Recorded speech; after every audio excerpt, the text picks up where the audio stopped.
Okay, so another Baldi's Battles in Miniature. Yet again, I'm afraid to say I've started the battle report halfway through. We've gone through the setup, we've gone through attacker defender, and I do realise when I watch these reports, I like to watch the setup of a table, I like to watch why the terrain's been chosen. I just get a little bit excited when we start these games, get on with it, and then suddenly realise, oh, I should be taking some pictures of this. So I'll try to slow down in some of the games I play, particularly obviously the practice ones where we've got no time restraints, to be able to show a little bit more of this. Obviously I've not got quite to the full video recording stage where we show everything, but again, I'm learning, I'm getting off. I'm going to keep it up, I'm going to stick it on there because I quite enjoy putting them on there, and again we'll try to progress to make it a little bit smoother, but still, I don't think it's terrible. So this one's DBA 3.0, Battle Report number 5. What a surprise, it's Ancient Britons. This time versus New Kingdom Egyptians. So Dale's moved back up to join us in the north, which is great. Although the old running joke has been for years that even though he moved a couple of 100 miles away, he still came and played more games in the club than some of us who live 5 minutes away. So his dedication to the cause has always been there, but now he's back. Hopefully he'll not have quite so much petrol bills. And obviously this must be a couple of turns in as my warbands obviously move forward, cavalry on the side of them, and then I've sent the light horse, yet again, unsurprisingly, around the flank to annoy him and get into his camp. Light horse decides to have a go at the chariot, more to annoy him on this side really, and to give him something to think about. Now, those of you who are sharp-eyed will notice there's a few unusual things about these Egyptians and the basing. Basically, we all started playing Hail Caesar, but we decided to base everything for DBA.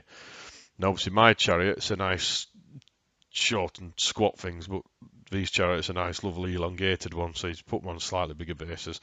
Makes absolutely no difference to us in the game. If it ever comes to anything to do with, measurement and exactly where we are, we just plonk a base down and say, well, that's the chariot. And it's a much better idea than making the chariots all look a bit squished up and wedged up.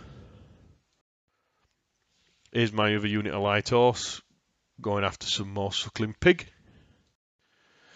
And on this side, he actually moved his silo out of the way to help to form an overlap for when I inevitably charged in. Uncharacteristically, I've obviously sent the chariots, have decided to go into combat. Really, that's to protect my left flank and stop me being completely overlapped.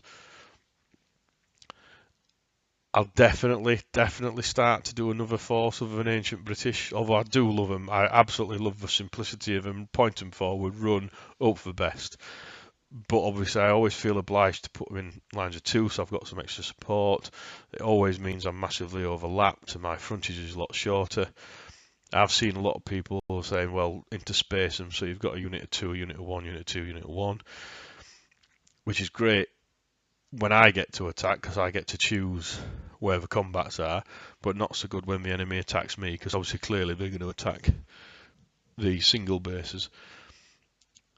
Not that anybody at the club seems to need any great help to beat me, so we'll just have to try out a different force and see if I can surprise them with something.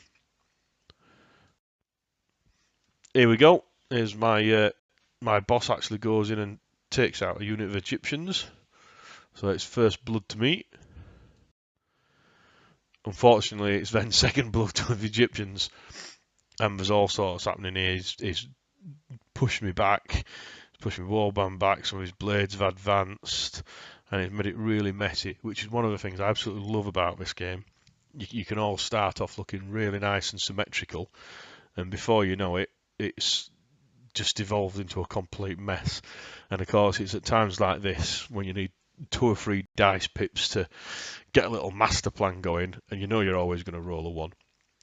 Obviously, on the right hand side at the top, my light horse are going in for the camp, and right at the right-hand side of the Egyptian line, his chariots obviously turned round when I went in to face him. I think he actually pushed me back, so he's now turned it round. But at least my light horse are up there, which again is stopping stopping one of the chariots coming round. Another close-up, this is his Egyptian boss, who's obviously taken out one of my charioteers. And when I went back in, and I know I wanted to go in to stop him just being able to expose the flank of me war bands. The chariot on the right hand side is overlapped, but he's not that bothered. He's against foot troops, he might be able to run away. The other one, though, on the left hand side that's overlapped on both sides, wasn't really enjoying the role that had been given, but such is life. And on this side, the Egyptian bows were actually doing a really good job.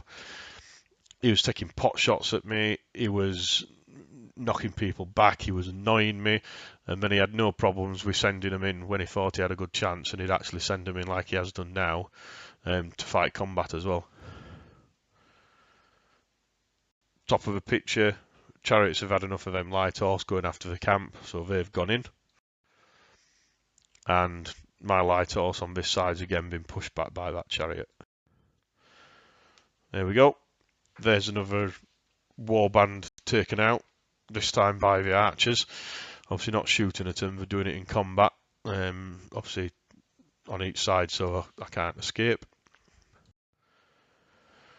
Another chariot got taken out, so I only have to lose one more, and it's game over for me. And I am getting a bit worried again. I've got those warbands sitting up there, which is pretty good fighting force, especially against some of his bows and things. But obviously I'm sitting right in the middle with all this stuff completely surrounding me, and if he gets some good dice pips, he's going to cause all kind of problems for me. Don't really know why I worried about these guys. They were quite happy fighting and just sitting there. Chariot decides to go back in again against my light horse. We're slowly getting resigned to the fact that it's them that have been stuck on the side getting annoyed by the chariots rather than them annoying the chariots.